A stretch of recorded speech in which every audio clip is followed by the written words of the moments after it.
Good afternoon, everyone, and welcome. My name is Jennifer Gunn, and I'm the director of the Institute for Advanced Study. At the top of today's event, I want to share that we have created an access copy document for audience use during the event. Please note that this document is not for download or circulation, and the IAS stage manager has placed a link to this document in the Zoom chat. As we're beginning, I want to acknowledge that wherever you are joining us from today, we are all located on the traditional, ancestral, and contemporary lands of Indigenous people. The University of Minnesota Twin Cities campus resides on Dakota land, ceded in the treaties of 1837 and 1851. The Institute for Advanced Study acknowledges this place has a complex and layered history. A land acknowledgement is one of the ways in which we work to educate the campus and community about this land, our relationships with it, and with each other. The IAS is committed to ongoing efforts to recognize, support, and advocate for American Indian nations and peoples.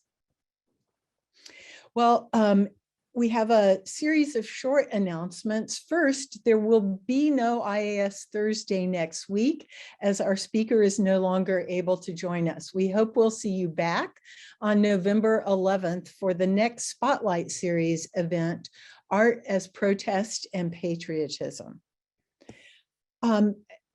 Two sets of applications have deadlines coming up. The Humanities Without Walls National Pre-Doctoral Career Diversity Residential Summer Workshop, if you can say that, you're automatically applying, are due Monday, November 1st, and the IAS Residential Faculty Fellowships are due Monday, November 8th. You can get information about these applications on our website and also in our weekly IAS newsletter. If you want to join the IAS newsletter, check the chat for the link to sign up. Okay, I also want to offer a few technical instructions for our audience members. This is a Zoom webinar, and we have enabled the Zoom auto captions. To enable that option,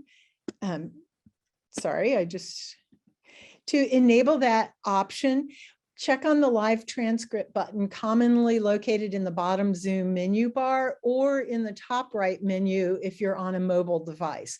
Then select Show Subtitles or View Full Transcript. We'll have time for audience questions at the end of the event today. If you have questions for our speakers at any time during today's presentation, you can enter them through the Zoom Q&A feature, which is also located on that menu bar, Zoom menu bar. And to introduce yourselves or share resources throughout the event, we recommend using the chat feature, which is also found in the Zoom menu bar. Please be sure to select all panelists and attendees when you send your message. So let me just reiterate to keep it clear. Questions go in the Q&A box, anything else in chat. So today's event is the second of two we are hosting in partnership with the Mellon-funded Minnesota Transform Initiative that is along the themes of abolitionism, liberation, and justice.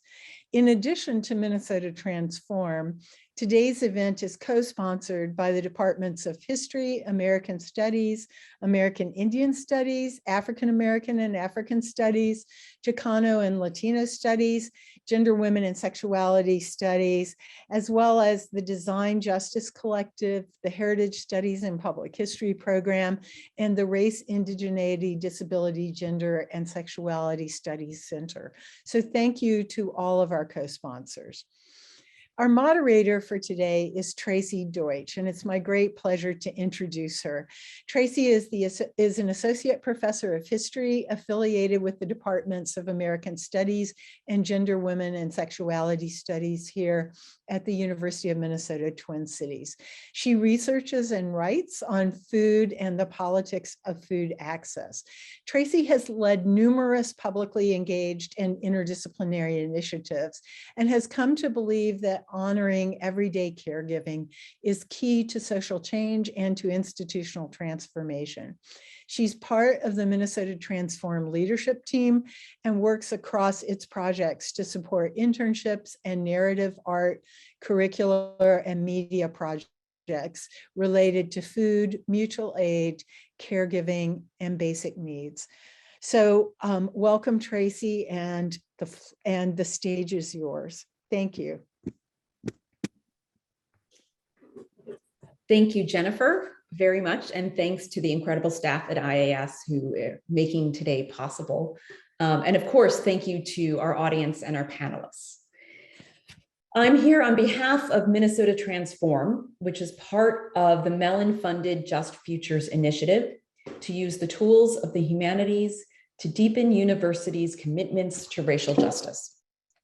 Minnesota Transform is particularly committed to the possibilities of the public humanities and publicly engaged scholarship to support a more porous and just university. We aim to put the humanities on the front lines of struggles for racial justice. And so we are thrilled to have Davarian Baldwin here to present his thinking about the possibilities that universities hold in this moment, and Misty Blue and Yates to share their perspectives on what has happened and what is possible in the context of our cities, our state, and the native land on which we work. We hope to support more rethinking of the university's relationships with its neighbors and marginalized communities. We are committed to thinking creatively about a set of practices we've come to call administrative injustice. If anyone is interested in participating in these conversations or knowing more about Minnesota Transform, please be in touch after Dr. Baldwin's talk. We're going to be putting the email link in the chat. For now, we very much look forward to Dr. Baldwin's talk and the conversations that it is going to make possible. I'm going to introduce the speakers so that we can go ahead and get started. Davarian Baldwin is a leading urbanist, historian, and cultural critic. He serves as the Paul E. Raether Distinguished Professor of American Studies and founding director of the Smart Cities Lab at Trinity College, Connecticut.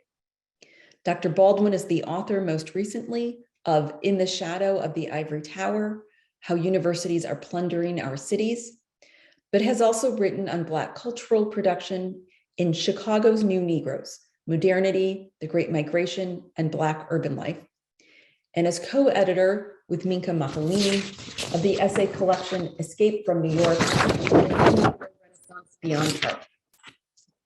He also co-edits the Urban Life, Landscape, and Policy book series for Temple University Press and serves as a distinguished lecturer for the Organization of American Historians. He is a public-facing scholar with deep investments in social justice. Dr. Baldwin serves on the Executive Committee of Scholars for Social Justice, and his commentaries have been featured in numerous outlets, from NBC News, PBS, and the History Channel, to USA Today, The Washington Post, and Time. Dr. Baldwin is a first-generation college graduate and a proud alumnus and advocate for TRIO's Educational Opportunity Program and the McNair Scholars. Misty Blue, who will speak after Dr. Baldwin, MPH, is a citizen of the White Earth Nation and an Indigenous researcher. She's been appointed by the Minnesota Indian Affairs Council to coordinate the Towards Recognition and University Tribal Healing Project, or the Truth Project. The Truth Project explores the foundations of the University of Minnesota as a land grant, land grab entity, and how these origins have impacted the 11 sovereign tribal governments in Minnesota since 1862, when the Morrill Act was signed into law. Misty works in partnership with the newly established American Indian Tribal Nations Relations Office at the University of Minnesota. Yates is a 2020 graduate of the U of M with a degree in anthropology. They were specifically interested in the history of medicine and technology and wrote their senior paper on folk medicine in enslaved and indigenous communities in the antebellum South. They were also active in Minnesota Youth Story Squad. which is one way that Minnesota Transform had the pleasure of working with them. After graduating from the U of M just before the George Floyd uprising, they began doing ad hoc mutual aid with a group of friends, leading to the co-founding of Community Aid Network MN, which provides household supplies and groceries to anyone in the metro area. Jay now serves as a lead volunteer with CAN MN, along with 8 core leaders. After engaging in mutual aid during the uprising, Jay wanted to go from just participating in political actions to helping organize mass movement work.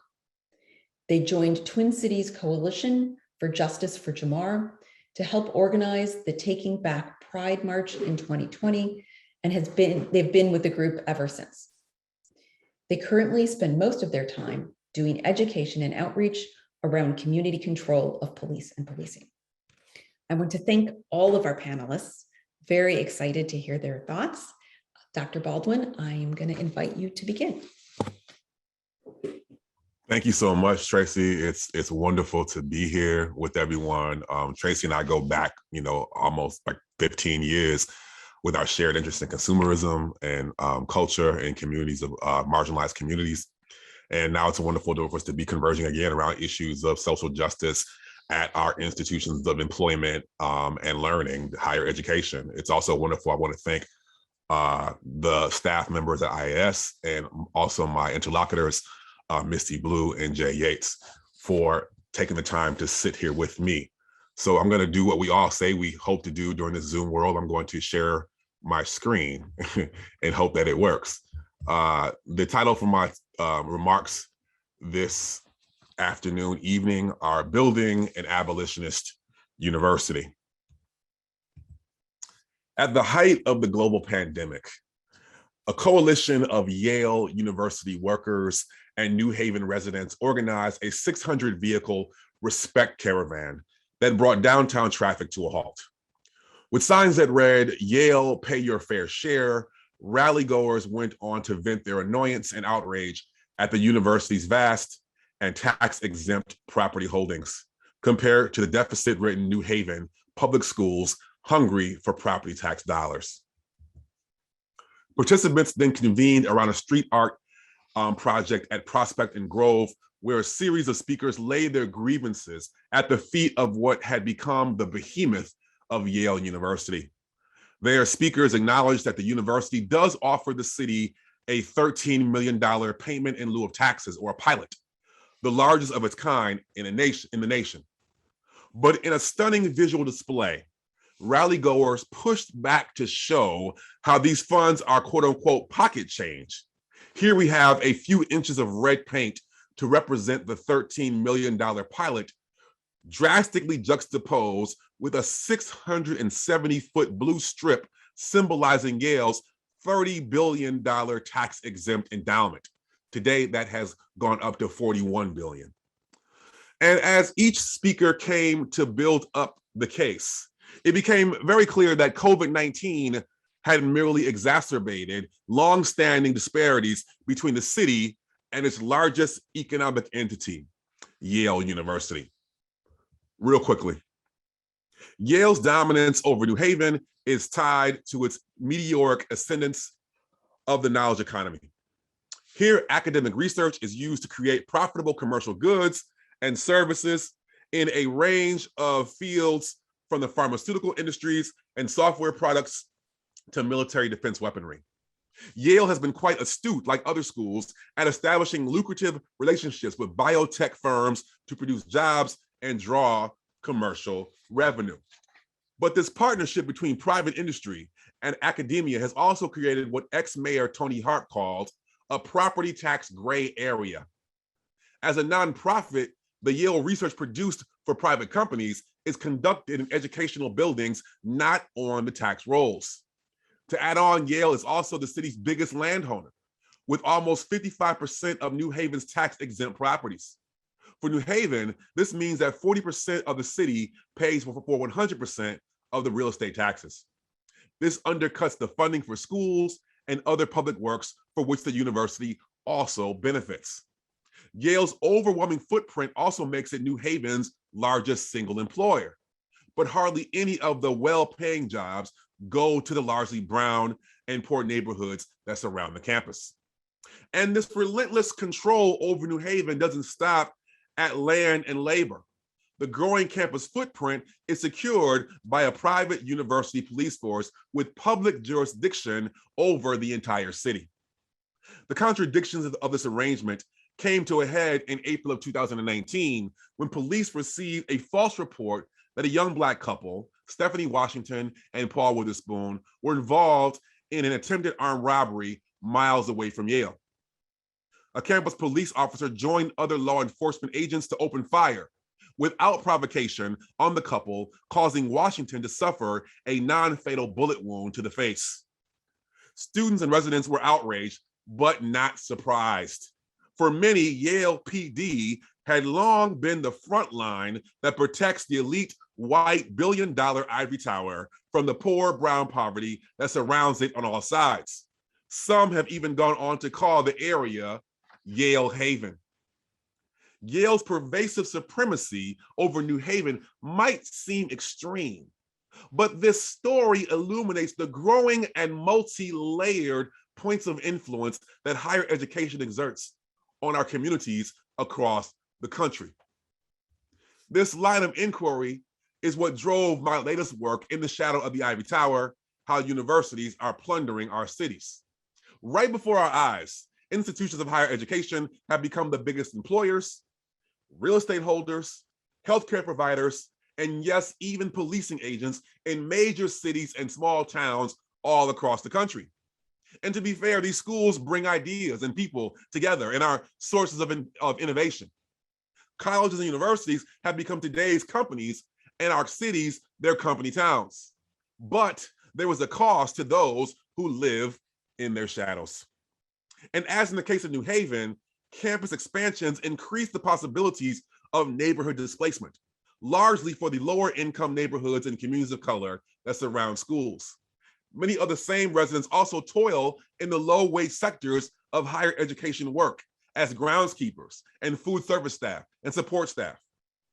And these same residents often endure violence and surveillance from campus police forces. So in order to get free in the name of abolition, we must situate these seemingly disparate pieces of injustice within a systemic analysis of the convergence between higher education, economic development, and urban governance, or what I call the rise of universities. So how did we get here? How did we get to the point where the city has become a campus? Very briefly, we must start with Craig,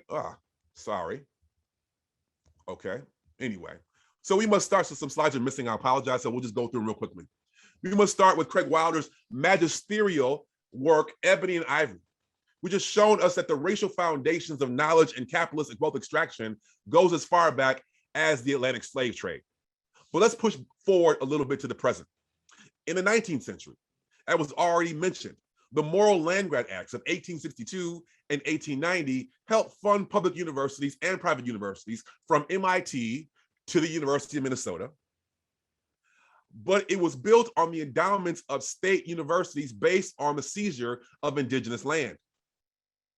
The 1890 version extended the aid to former Confederate states, but provided extra funds to build separate and underfunded historically Black colleges and universities that continue to chase funding equity. In fact, just this April, Maryland was ordered to pay out a $577 million settlement to compensate for systemic underfunding of the state's HBCUs.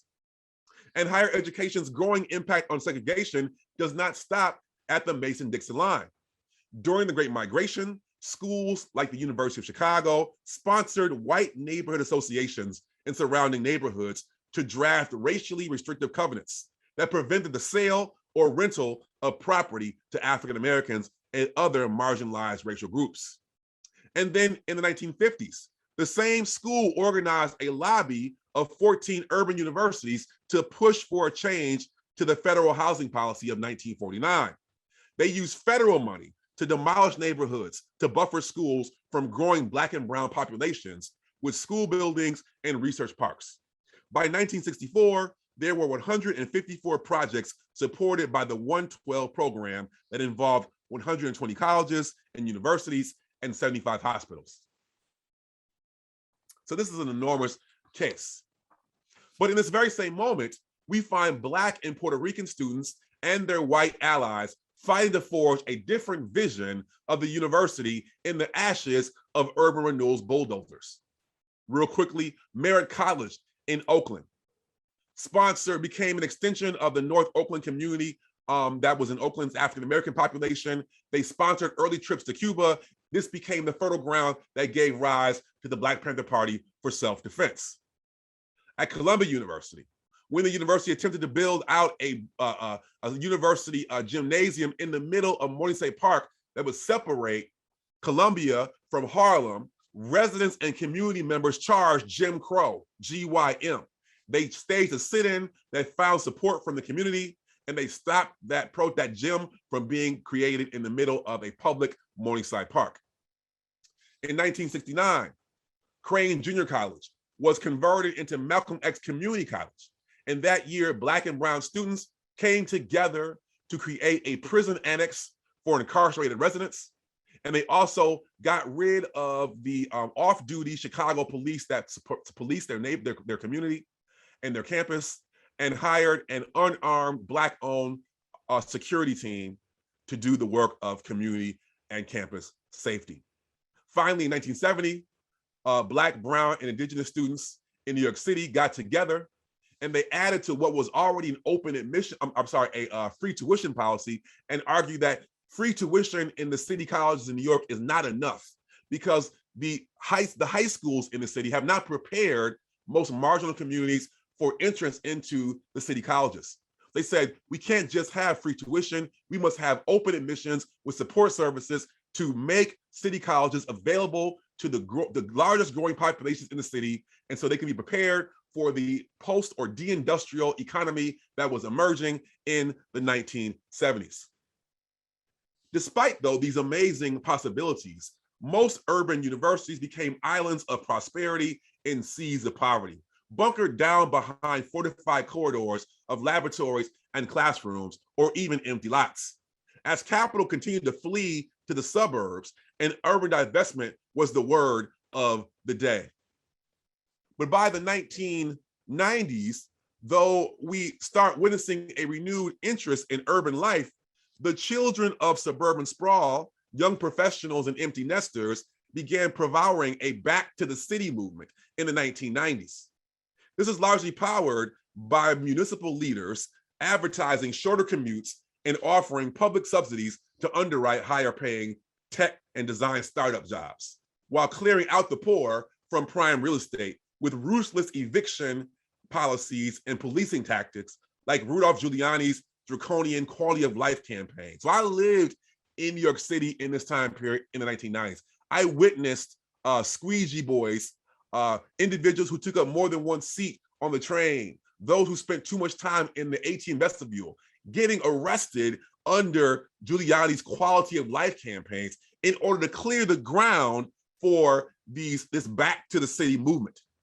So on one hand, city leaders competed with each other to build an urban world to attract density and the tax base that came with these potential new residents. And it was precisely the commercial amenities associated with university life, concerts, coffee shops, foot traffic congestion, fully wired networking. These were the amenities that were marked as desirable urban experience.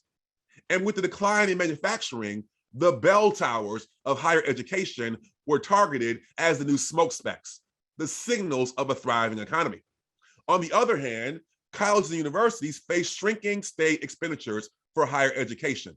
Whether you were a public or a private school, Harvard or University of Michigan, or a community college, you received state money.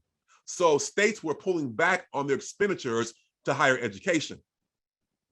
So various schools were figuring out ways to generate new revenue. So they were extending their footprint into surrounding neighborhoods through land ownership, employment, and policing in order to generate new sources of revenue while also providing the urban amenities desired by students, researchers, and their families, those who would power this new knowledge economy regime. So what does this mean? The interests of city leaders and urban higher education administrators began to converge. And in the process, higher education has been given the green light to redesign urban neighborhoods into the lucrative model of the university campus. And this is all happening in the very same neighborhoods of color that were marked as urban wastelands just a decade earlier. In the last two decades, colleges and universities have witnessed an explosive rise in the salaries for a growing administrative class running divisions tasked with accelerating campus expansion and, by extension, profits, revenue. So whether it's the real estate department, the university foundation, campus security, the development office, or the Office of Technology Transfer, beefed up executive units have grown to outsized proportions far beyond faculty and staff. These non-educational divisions are responsible for creating what are called anchor strategies that turn urban planning into a key pathway for education's growing influence over land, labor, and commercial development. Key to the story is the Bayh-Dole Act of 1980. Before 1980, the patents for any research sponsored by the federal government, which was almost all, were placed in the public domain. 7 universities got together and created the Society of University Patent Administrators, a private lobbying group that advised lawmakers to craft a bill allowing schools and their researchers to obtain the intellectual property rights for scientific academic discoveries that came from public federal grant money. So once this was passed in 1980, tons of universities began to develop tech transfer departments. And now, today's city schools have powered ahead even further by replacing once suburban research parks with innovation districts or knowledge communities as the centerpiece of urban revitalization. So on the screen here to my left, you have Bakery Square in Pittsburgh, and you see at the top that little sign that says Google. And on the right, you have Cortex in St. Louis. These are just 2 examples of the kinds of knowledge communities that are now taking root in cities all over the country based on these university private industry partnerships. So as we discussed with Yale, the cover of education makes these tax-free zones. And it's here that academic research and corporate sponsorships meet retail and real estate. Urban neighborhoods are being transformed to optimize what's being called value capture, the conversion of city blocks into tech and university lifestyle profits.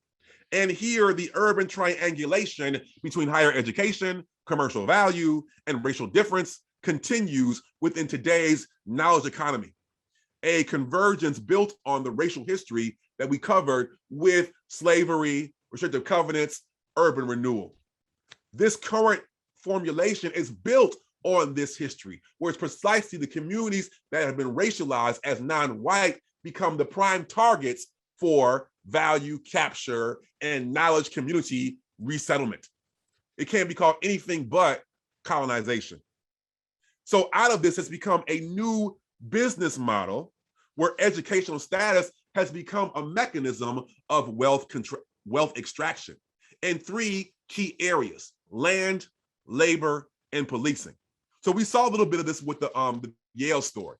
Because university properties and universities are designated as nonprofits, clearly designated by their 501c3 status on the tax code, all this is built on the presumption that because they're higher education, we presume that they offer a higher good or public good just simply by their presence. But that public good presumption instigates the nonprofit status, which creates tax exemption on these property holdings that become these feeders, these incubators for private, for-profit research and development. So an interesting case happened in the historically Black neighborhood to the background on the screen of Witherspoon Jackson. They realized that their property values were going up, but no improvements were being made. They couldn't understand why. It was because they were sitting next to Princeton University buildings that were producing millions of dollars in private research that was going to the university, but at the same time, this university was not paying into the property tax rolls. So you saw this divergence, this disparity between Princeton prosperity, which was actually built on extracting wealth from the Witherspoon-Jackson neighborhood through tax abatement. But this is not just a private university phenomenon. Arizona State University, for example, realized that they could host private companies on their tax-free land and reap property and reap profits from that. So to this day, the biggest development, private development in the state of Arizona, State Farm Insurance's regional headquarters, sits on Arizona State University land, and it is property tax exempt. So Arizona State then said, okay, pay us a lower fee, and then we can use that fee to do things that we want without public state house scrutiny. So they've been able to build a new football stadium and able to compete and pull an NFL coach to coach their football team by the name of Herm Edwards from the former New York Jets. So they were able to create this shelter using the commentation educational purposes as a way to route private and public dollars into their interests without public or private scrutiny. Next, we have labor. These partnerships between private companies like Google, Bombardier, Lyrica, Moderna, Pfizer, et cetera, they invest in putting money into a university research and development. They can dump a bunch of money into the university. They get a tax write-off, calling it overhead costs or university costs, educational purposes. They get the top researchers in the land who don't go on to the private industry, but go to graduate school. And then the university takes that money.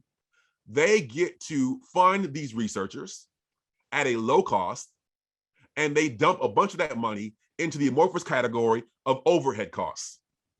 What happens to the students? Well, if they were to go directly into private research after undergraduate, they might get $60,000 and then do some research, and then over time might get a fee of $100,000, a salary of $100,000. But because they're at a university, they maybe get a $25,000 stipend, produce the same kinds of profitable discoveries, but 5 years later, they're still making the $25,000 stipend. And if they produce some amazing research that goes to market and brings royalties back to the university, they only receive a fraction of the royalties that comes from that discovery. But then we think about labor. Let's move on from graduate students. The real labor that makes universities run is the low-wage work of food service, groundskeeping, support staff, which is largely done by Black, Brown, and Indigenous women of color. They face downsizing issues in the summer where there's a concern that their health benefits or even their salaries for their families do not run throughout the summer because the university is closed through the summer. They face issues around there being credit checks or incarceration checks on their status for being employed. So that's another element that we don't even talk about that hides under the presumption of higher education simply being a schoolhouse. And then finally, there is policing. Policing is a critical story here because in the building out of these knowledge communities, armed police forces are being unleashed on largely working class communities of color and poor neighborhoods in your name. They are the front lines in the violent confiscation and control of areas targeted for the expansion of a university lifestyle. We call this extraterritorial policing. When Senator Mary Washington in Maryland saw the university, Johns Hopkins University, trying to build out its own private police force, she said, this is like putting a Vatican City in the middle of Baltimore. Because in the private university case, they answer to nobody but the Board of Trustees and the administration, and they are not subject to Freedom of Information Act laws, yet they are armed and have jurisdiction to arrest in the city of Baltimore. Now you might say, well, public schools with police force are a little bit different. They are, but they still police based on the interests of the university and its expansion claims. So what happens is we have a two-tiered policing system. A student and a resident commit the same crime or infraction. The student goes to the dean of students, and the resident goes through the criminal justice system. So ultimately, whether it's a public university or a private university, you largely have private police or privately interested police with public authority and no public accountability. So I've gone through a deep forensic accounting of how universities function today. And you might say, well, what are the solutions? You have so many critiques, but what can we do differently? Well, let me tell you, let's look at the University of Winnipeg for a minute, where we have this vision of the university as commons. This is actually a housing development called Downtown Commons that was created by the University of Winnipeg. Now, they put forward a powerfully different vision of the university, but it was not simply by benevolence. It was not simply by the, at their own good. They had done the typical style of construction where they built buildings that were kind of in a frontier mentality with the backs facing the largely indigenous communities that surround the downtown campus.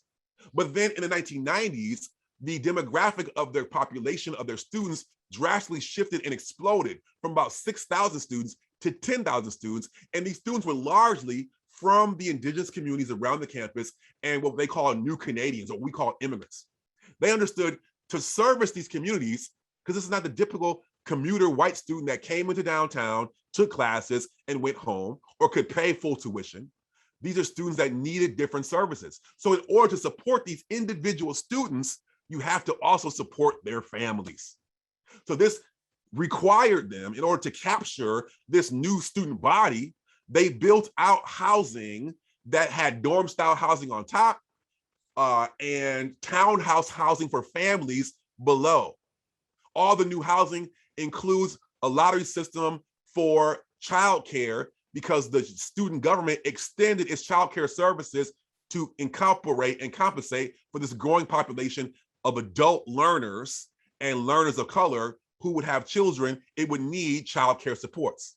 This Downtown Commons campus, it is a mixed development that has access for regular non-student residents and student residents, where you see the balconies. Those are the only units that are different than the other ones. The balcony is the only difference for those premium units. But every other units are mixed in terms of market rate, affordable rate, and rate geared to income, and the units are interchangeable. You can't tell when you move in, you can't tell if it's an affordable rate or a market rate. They're all interchangeable. And then on top of that, because of affordability, all common areas have Wi-Fi if you don't want Wi-Fi privately, and it's free. And then the ventilation units in throughout the building are adjusted to allow for indigenous smudging practices. So they also built out this thing called diversity foods.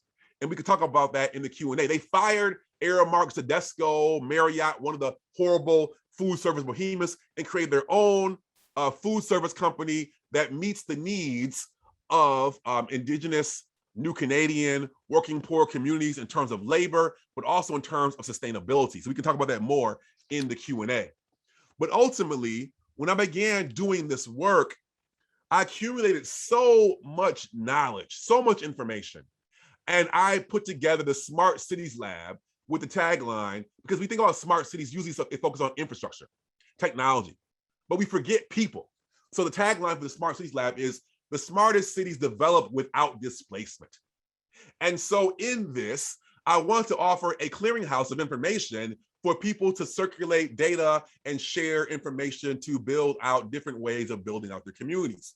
But after the summer of 2020, the convergence of the pandemic and the social uprisings after the murder of George Floyd, Breonna Taylor, Ahmaud Arbery, the list goes on and on, community said, no, we don't want this clearinghouse. We need your advocacy.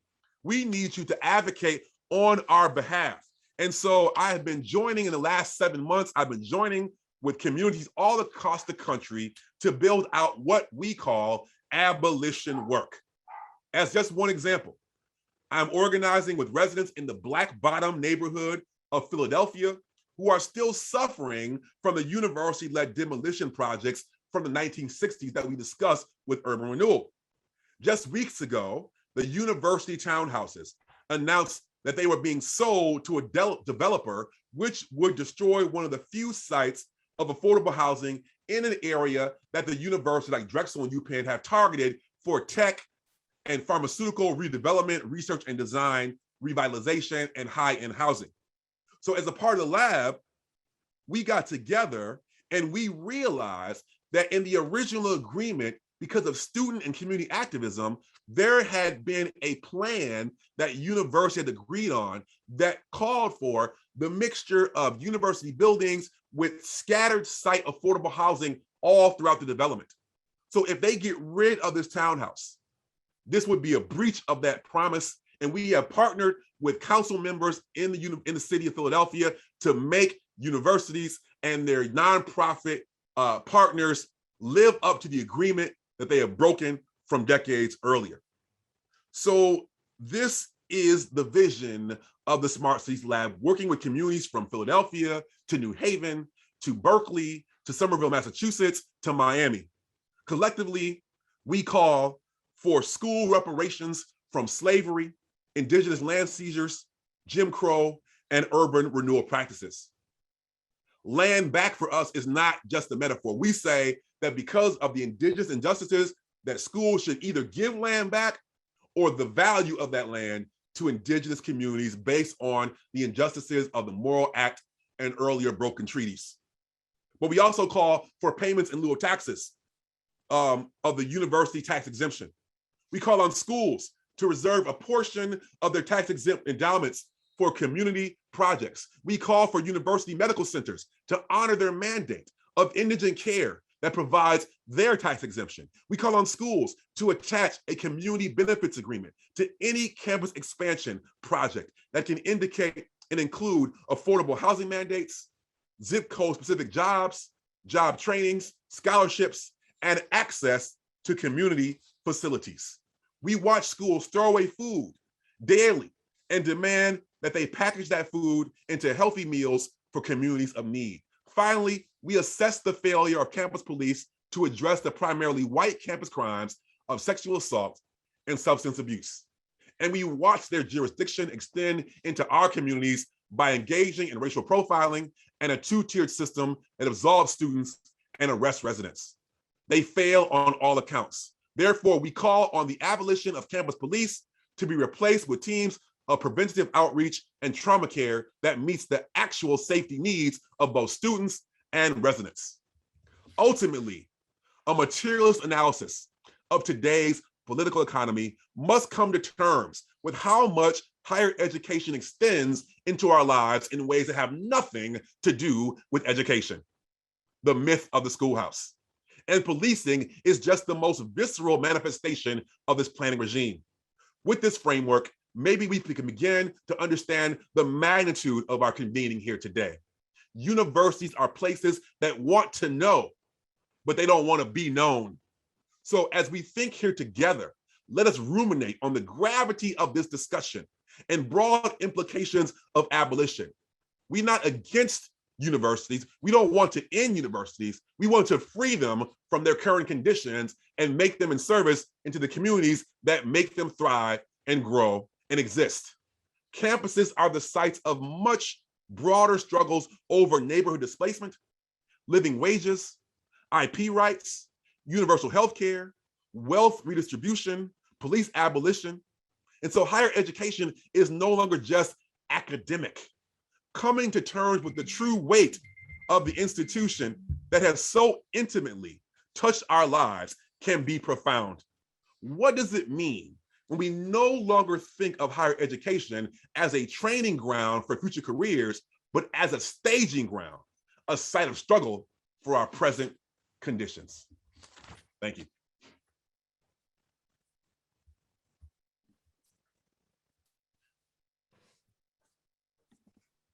Thank you so much, Dr. Baldwin. I'm going to invite Misty Blue to start us off with a sense of how this sounds in the local context. Thank you, Tracey. Like Tracey mentioned earlier, my name is Misty Blue. I'm a citizen of the White Earth Nation, and I grew up here in the Twin Cities. I really appreciate the presentation today by Dr. Baldwin. It's been very enlightening and validating to learn from him today. What I'm taking away from it is really about the mechanisms that large institutions use to dominate the economies around them and grow unscrutinized. Also, when there is resistance, Dr. Baldwin's work illuminates the ways that large institutions wield power inappropriately to eradicate movements that call for equity and justice. All the while they present themselves as institutions to serve the greater good.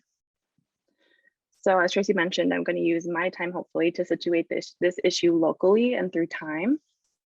I have a presentation. Let's see if it'll.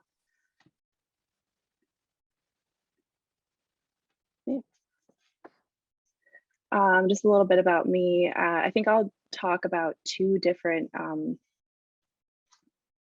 of my roles or my vantage points, I guess. The first being an insider view. I'm a former Gopher and have spent lots of time on campus within a variety of roles. So I was a PSEO student as a junior in high school. I did my undergraduate degree and my graduate degree at the University of Minnesota, and I was I've been a former P&A class employee. All this time on campus, I've unfortunately had the opportunity to witness several movements build while on campus. So the first being after the abolition of the General College, there was a huge resistance because it was one of the more porous spaces, as we talked about, where students from local communities could find extra support on their pathway into this Research One institution. The second movement, was Whose University during my undergraduate years, and that was really calling on the university, demanding that they be in service to their student community. And then the third movement being Whose Diversity, which happened during my graduate degree, which has drawn attention to the way that the university is complicit in the marginalization of whole communities. So I just named these moments mostly to posit that the University of Minnesota is not immune or above, any of these dynamics. It's just like other universities embedded within these systems of oppression. And in my experience, the U does little to actively and systematically examine itself and reform itself, which I think is a huge missed opportunity because there's much genius that surrounds the campus, but sometimes it's not allowed in. Oftentimes it's not allowed in. Secondly, from an insider view, I'd like to just point out that the university is in fact a large, powerful entity. 5 campuses. In fiscal year 2019, the actual spending was $3.7 billion, and they employ over 20,000 people. There's 111,000 students enrolled in the fall of 2019.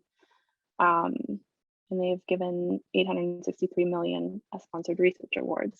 So their influence is vast.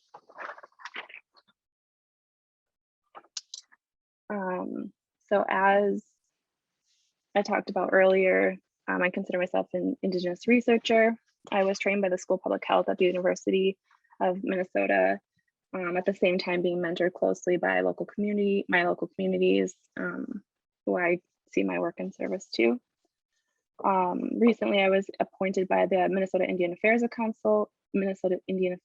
Council, which I'll refer to as MIAC, working in partnership with the newly established American Indian Tribal Nations Relations Office. And the goal of this work is to understand university and tribal relations since 1862. And I want to share a couple of links in the chat.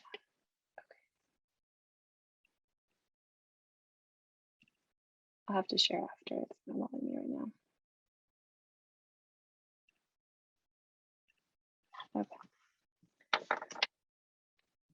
So this is sort of my outward view looking into the university. As Dr. Baldwin mentioned earlier, the University of Minnesota is a land grant university.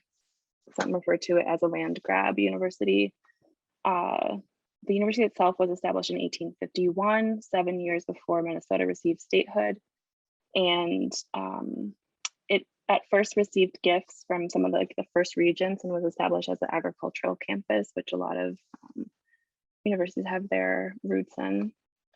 And then the Morrill Act of 1862 was signed into law, which gave 52 universities nearly 11 million acres of indigenous land. It was obviously really big, and it affected approximately 250 tribal nations. And there was like 160 treaties that were involved in the land grab. And the state of Minnesota received 94,000 acres of land or I'm sorry, the University of Minnesota, I should correct that, received 94,000 acres of land for $2,309.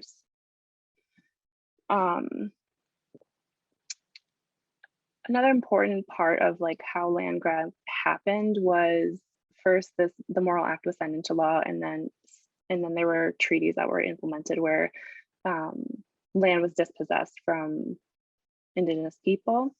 When looking at this issue locally, I follow the work of Chante Maza, who is at the American Indian Studies Department at the U of M, and him and his partner Monica are sort of looking more deeply at these three treaties that affected Minnesota and the land grab, so 1805, 1837, 1851. And through their work, they're able to see that perhaps, the treaties were, even under, Western legalities, were not valid. So I point those out. People can look further into that.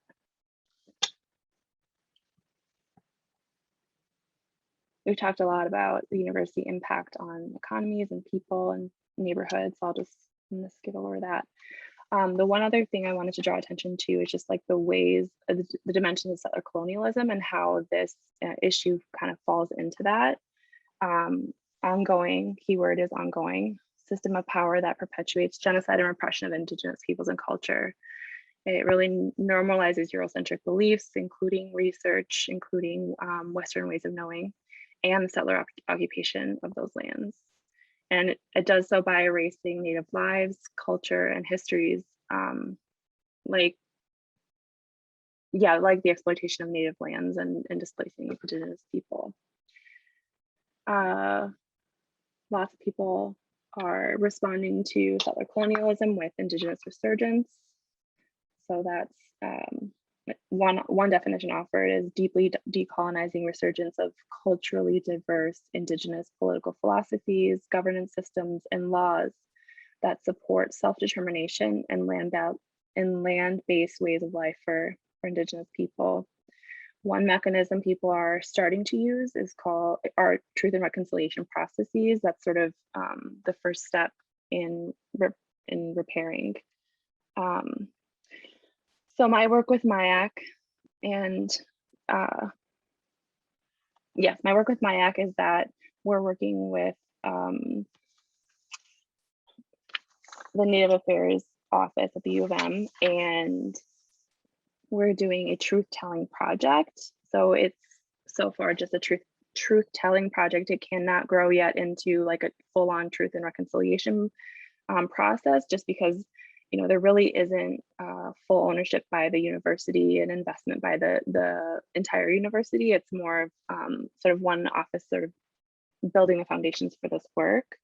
We're using a community-based participatory model of archival research. So we're having research fellows appointed by the tribes to really dive into the archives of university history and see, how have tribal nations been impacted by the university, where have trespasses against sovereignty happened, and sort of zeroing in on that and trying to really understand that. So it's a partnership model. I'm working as a coordinator for the Minnesota Indian Affairs Council. And if anybody has any questions about MIAC specifically, it's a state entity. It was enacted by this Minnesota law, but it's a council with one member from each tribal nation. There are 11 in Minnesota, and then they meet on a quarterly basis with various state commissioners and work through, sovereign entity to sovereign entity, different issues. And strikingly, we really haven't had any access to the university leadership until recently.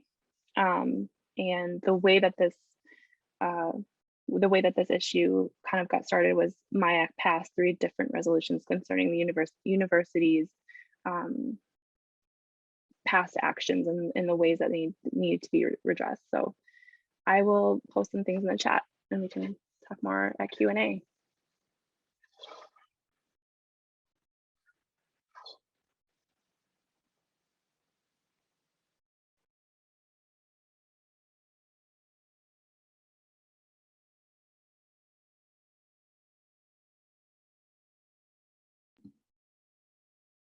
Jay, would you like to respond? Yes, thank you so much for that really amazing presentation, Mr. Baldwin. I think that unlike my 2 colleagues here, I did not do a PowerPoint, but I tend to like to kind of speak about personal experiences, and mainly I'm going to talk about policing because that's kind of my current area of work.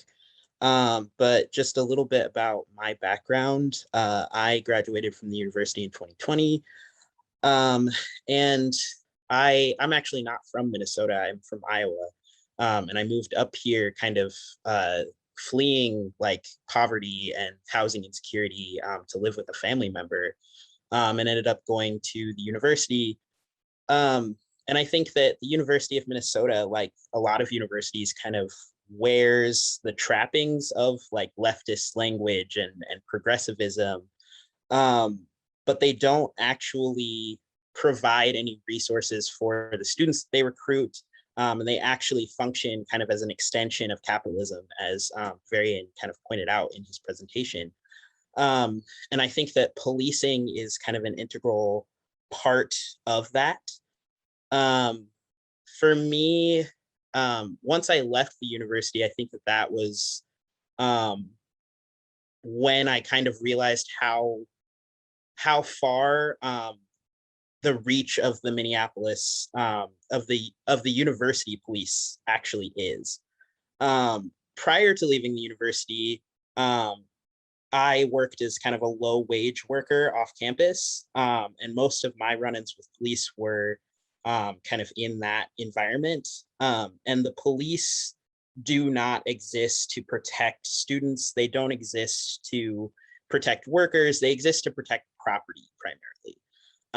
When we would ask for any sort of support from police when I was working at this place, police, their main concern was protecting the hotel that was attached to my workplace, protecting the assets of my workplace, and not protecting me as a worker. So that was kind of my first introduction to university police. Once I graduated and the uprising began, I noticed that the UMPD were everywhere. We had a number of different protests throughout kind of the uprising, but the 2 that kind of stick out to me are the Brooklyn Center, which actually happened after the incident I'm going to talk about the most, but then also a November 4th protest that we organized along with students at the U of M in Students for Democratic Society. The Brooklyn Center incident,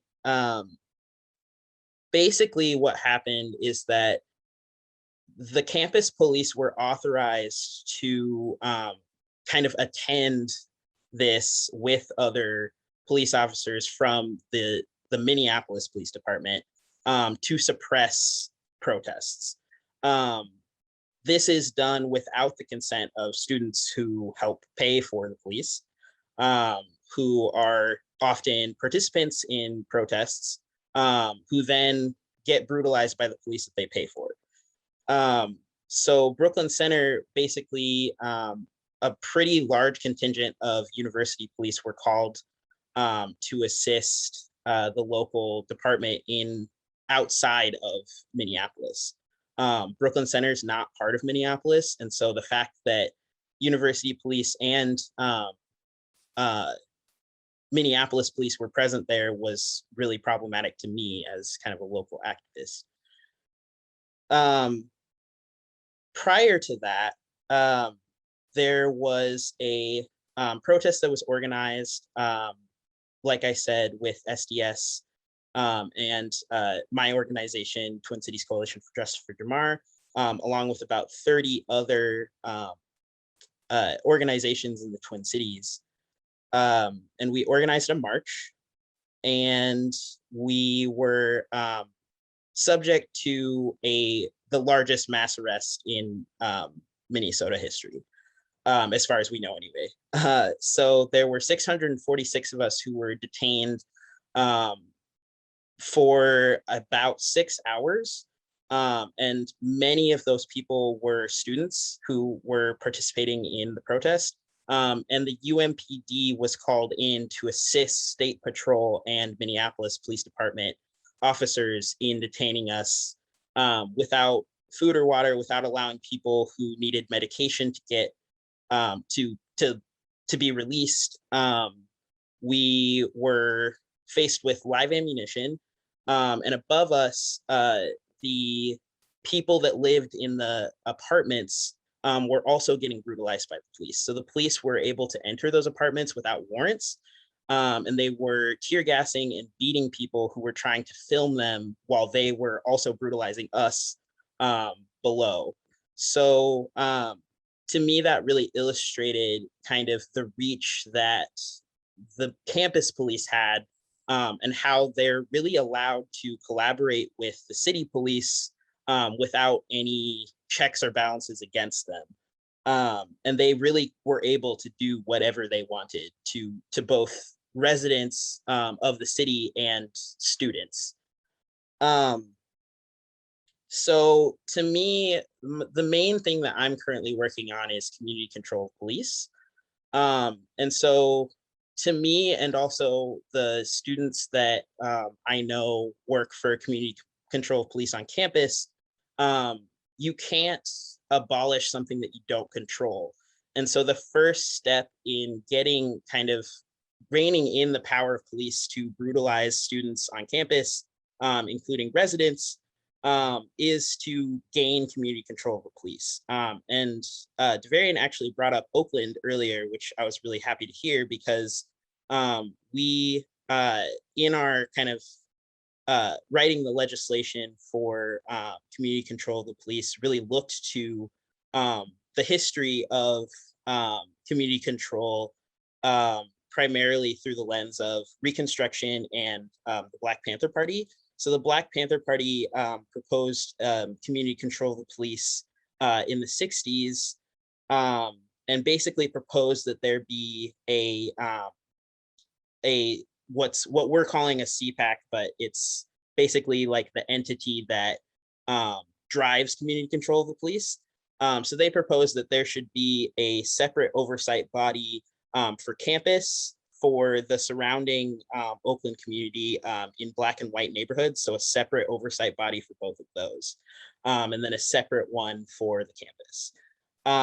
And so in Minneapolis, we're kind of modeling that in a way, with working in tandem with SDS, and kind of sharing our legislation with them so that they can model it for the university, and then also kind of writing one for the city.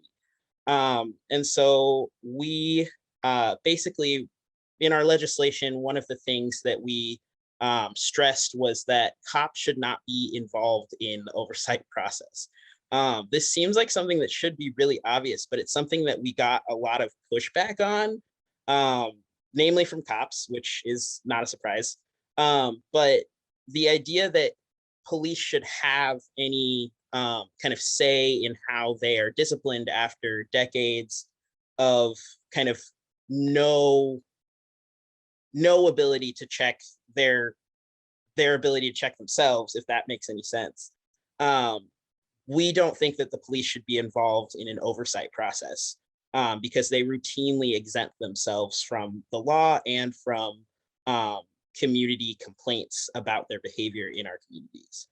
The other thing that we really wanted to stress in the legislation was that communities should have a direct line to voice their grievances and to have their opinions about how police conduct themselves in their neighborhoods. And so the community control review entity would be in charge of making sure that community members have an opportunity to comment on existing police policies, as well as kind of eliminate them from the police handbook if they see fit. There's a lot of other things in the legislation that I don't want to get into. If people have specific questions, obviously you can ask them in the Q&A. But kind of the last thing that I wanted to say was that in terms of the university, the way that the university both allows campus police kind of unlimited control over themselves, while also not allowing students who pay for, in part, the existence of campus police, that's really unconscionable for a university that calls itself progressive and that calls itself a safe place for students of color. I, as a student of color, never felt safe on university property because I knew that UMPD was surveilling me and my fellow Black and Brown students specifically, that we were often profiled. I don't know if any students in the audience remember the text messages with really vague descriptions of supposed perpetrators of crimes. They were almost always Black when I was attending the university. And this all contributes to a campus environment in which Black and Brown people who pay to be there are not safe. And to me, the thing that attracts me about community control and the reason that I'm devoting so much of my time to it is that I believe that fundamentally self-determination is a right. And I think that should extend to students, and that should extend to communities that surround college campuses. And so I think that the fight to kind of divest universities from these kind of systems of oppression is really critical if we're going to kind of be liberated on the whole. So I really appreciate being invited to speak, and I really appreciate the two presentations of my colleagues, and I will turn it back to the moderators. Thank you. Thank you so much, Misty and Jay. We have already gotten some fantastic questions, so I might actually just start with some of the questions that people have been nice enough to put into the Q&A. There they are. Oh, for some reason it's not popping up on my screen anymore. Sorry, I'm having a technical glitch at the wrong moment. Okay, well, I'm gonna do my best to recapitulate and synthesize some of the questions. We've gotten two questions that are basically about the university privatizing knowledge. One about whether any of you can speak to rankings and metrics and the way that those reward, particularly a discourse of excellence and the ways that that rewards universities that are expropriate from the communities in which they live and exploit those communities. And similarly, we got a question about whether any of you can speak to the ways that patents work, particularly at public universities. This questioner had the experience of a colleague in the engineering department whose patent, the profits from the patent were split 50-50 with the university and themselves. And could you speak to what that means as a public university and the possibilities for remedying that or using profits from that to remedy the university's past mistakes?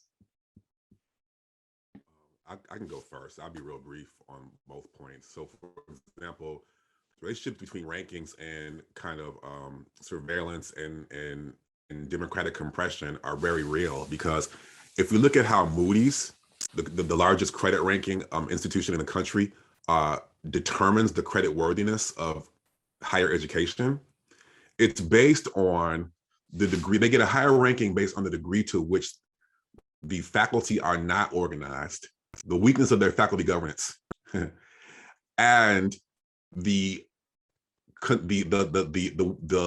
depth of their endowment.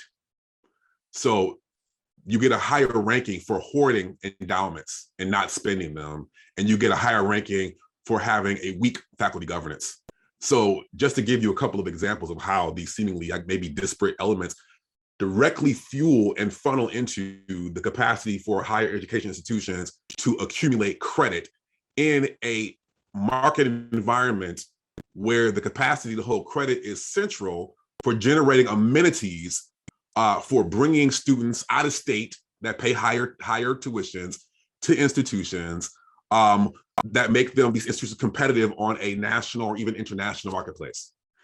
In terms of patents, that's a great question. Well, first of all, we have to look at the very basic premise of the IP system.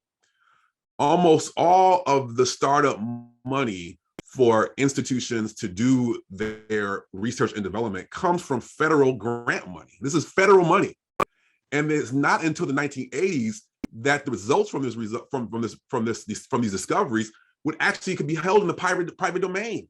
Before that, they were held in the public domain. You could not privately own these discoveries. So that on its own is egregious.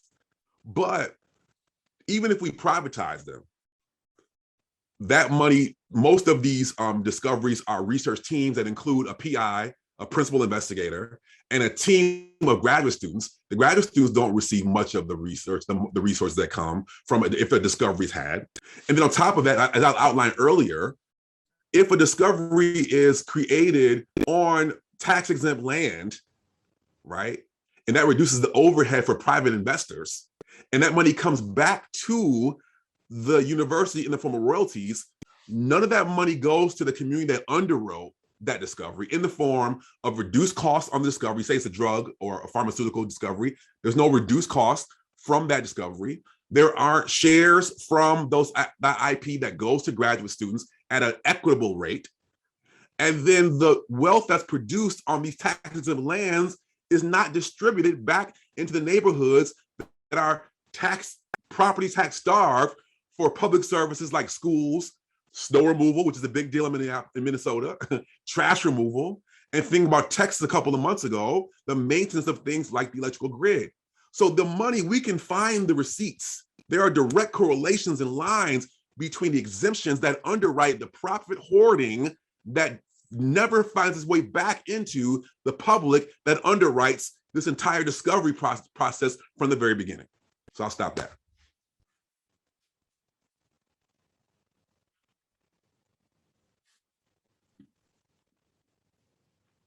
Any response from Misty or Jay, or should we move on to other questions? Just a short, I don't have a broad understanding macro level, but micro level, I think we, as a student and a former employee, there's just so much emphasis placed on it being a research one institution. So like institutions get these ratings, and then like I mentioned earlier, that 863 million in sponsored research awards, like those are an incentive for people to continue to grow their scholarship. And there's a lot there. It's really complex, but yeah.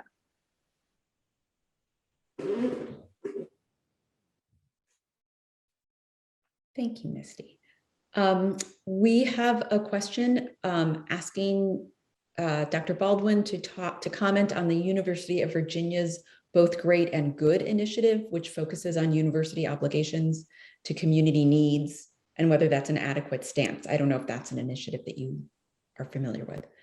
I'm familiar with parts of it. So they are right now attempting to build out a small modicum of affordable housing because of the ways in which their overproduction of student housing in Black and brown neighborhoods that surround the campus is raising property values above the means of both Black and brown homeowners and rental costs.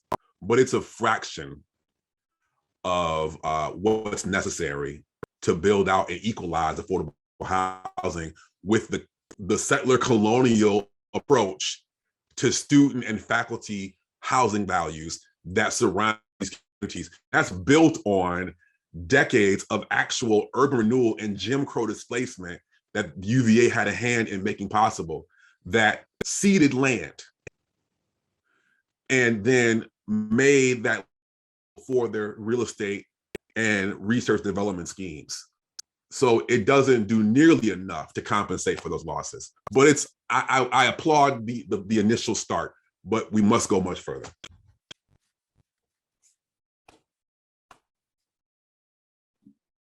And then we have two questions about kind of local connections to these. One is how students here can learn more about and get involved with the Smart Cities Lab that you run.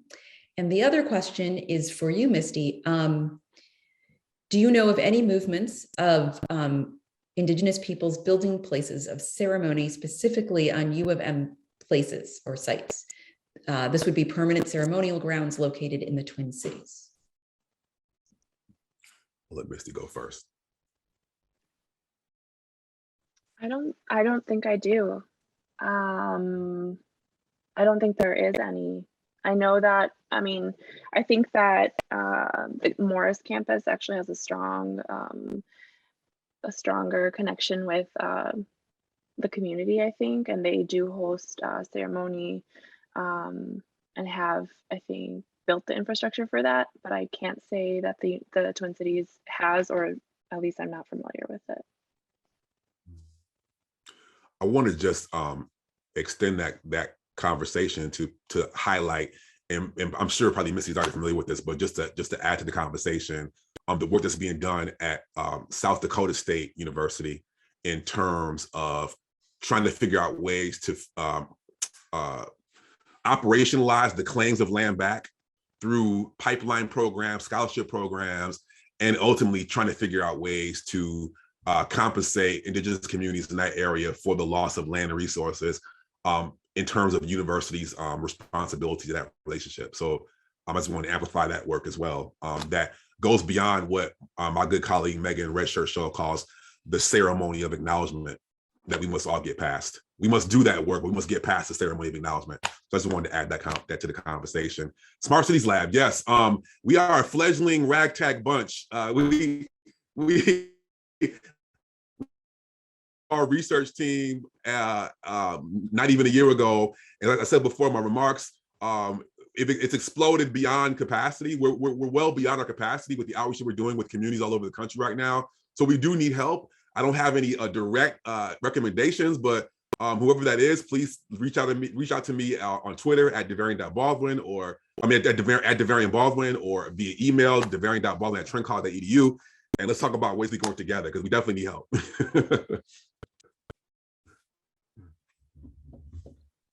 Awesome. Yeah, I know what it means to be working above your capacity.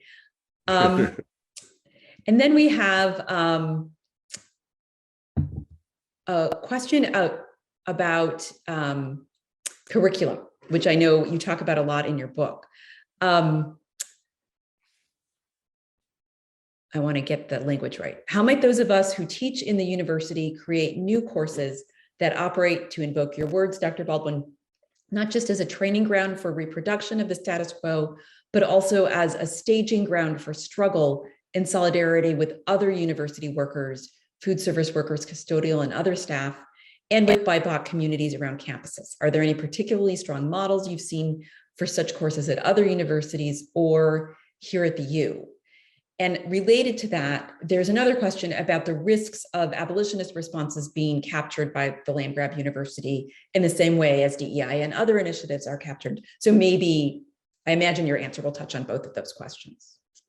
Yeah, thank you for that question. I know my good colleague, Abby Boggs, and others in the California system are doing great work in terms of abolitionist university studies. And they are circulating a course work.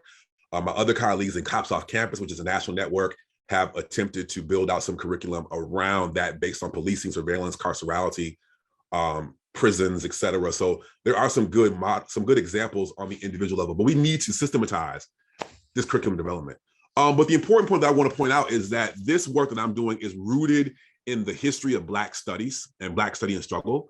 And the original intent of Black studies was to embed curriculum within this idea that communities from which the students and residents come from must equally be transformed.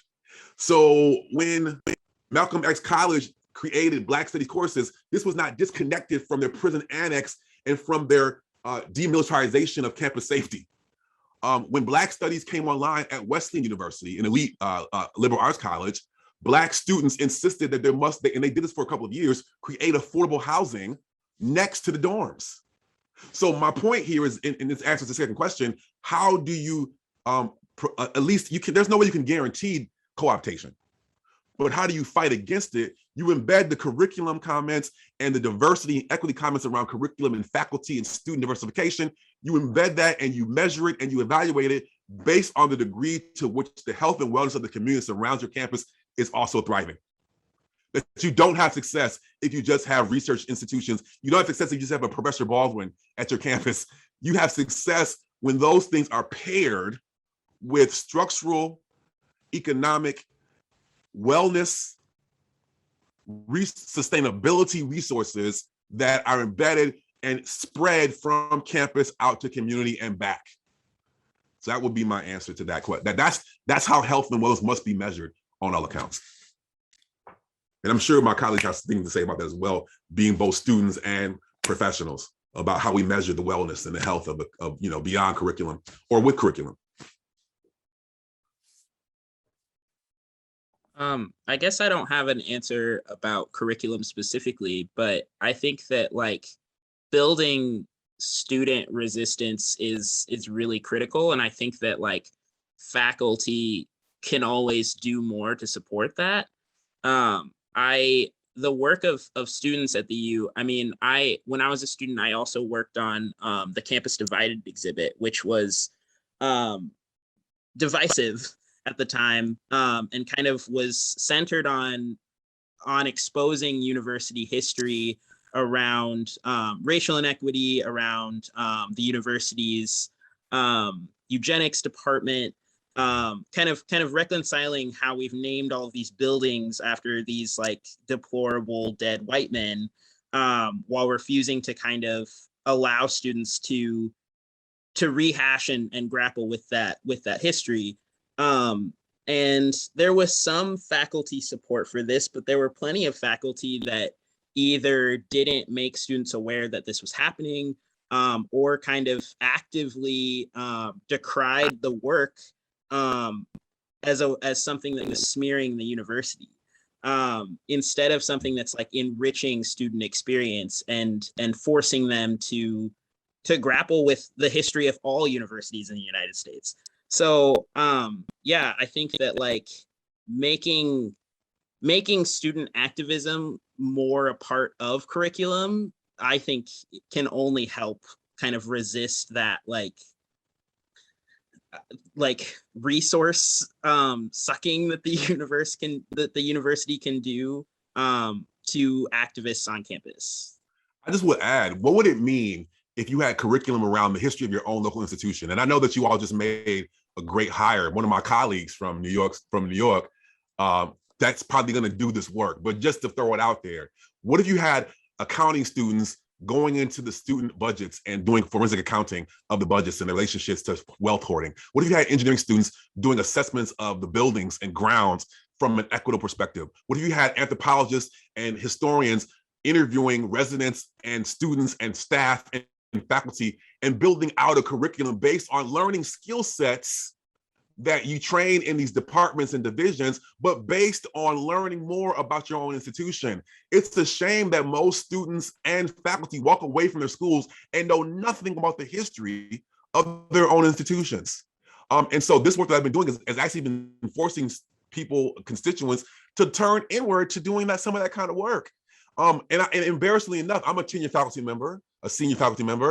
There's an inverse relationship between the security that faculty have and their ability or interest in involving themselves in these kinds of activities. It's actually the most vulnerable the contingent faculty and staff that are the biggest advocates for this kind of work. That's a shame. So I call out my own colleagues in the senior professoriate to use your relative protection. We know it's not fully protective, but your relative protection of tenure and seniority and start leading this work. So I'll stop with that. Misty, did you want to say something? Oh, yeah, I was also going to reiterate just like what's already been said, but I think that engagement with tribal nations and Native people and communities here in the state is super important. I think that, you know, the U of M has to look at itself or look at themselves to see, are they being extractive, exploitative, transactional, or are we being a reciprocal institution? And like I said, that work is just now beginning because they haven't had that relationship. They haven't built that over this time. Leadership, you know, should be talking directly to leadership and kind of going through the many of the transgressions that the U of M has done to repair and repair those, and also create a more nurturing environment both for students who are Native, patients who are Native at the medical centers, and continue that engagement. And let's be clear about the last point you made. These hospitals remain tax exempt because they're supposed to be, they promised, they're required to offer indigent care, which they do not. And so that's so even from a capitalist transactional perspective, we have a rupture, right? So I just wanted to second what you said. Yeah, thank you. We are at time, but I'm gonna shoehorn in one more fantastic question because it's come up a lot in conversation. A colleague clued me in that U of M has had an enormous 49% growth in its endowment over the past year. And yet in the 13 years I've taught here, there has been near constant mantra of fiscal austerity and budget cutting year after year. I wonder for Dr. Baldwin, if this tactic is deployed at universities around the country, what work does this narrative do on and off campus? Yeah, the austerity claim is big business. I always say austerity doesn't mean we don't have money. It just means we're not giving it to you. Most times when people talk about austerity, they are, because as I mentioned before, the myth of the schoolhouse. We still, even though we do this work, we presume that what schools do is teach classes and conduct peer research. Well, that's becoming an increasingly small part of what goes on campuses. Some of it because of shrinking tax budgets, but also because of a for-profit orientation. And so when we do the accounting based on austerity, it's usually just to, we don't talk about the real estate division, the security division, the foundation office, the the text transfer division, the data mining contracts. None of those is the endowment. None of those are ever on the line items when we're discussing the need for austerity. That's become even more glaringly egregious and inhumane as all these schools endowments have grown sometimes by 50% during the pandemic. And so right now the endowment, you're required to spend 5% of your endowment.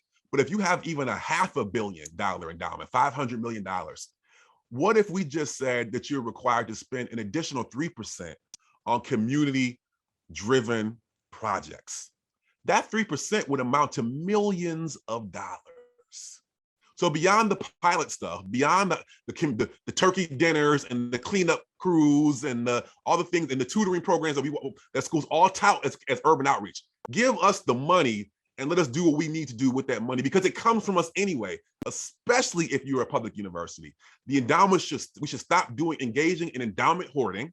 The argument has been that we need this money for the lifetime of the institution, which presumes that schools don't get tuition dollars every year.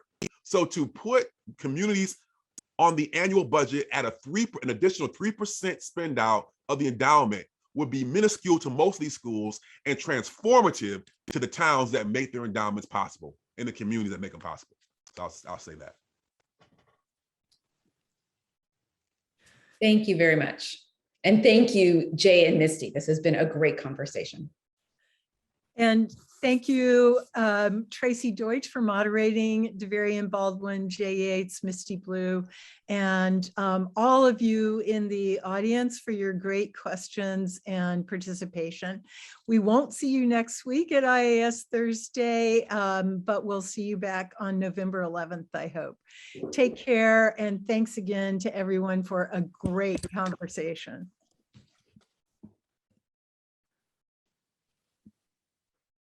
Thanks, everybody.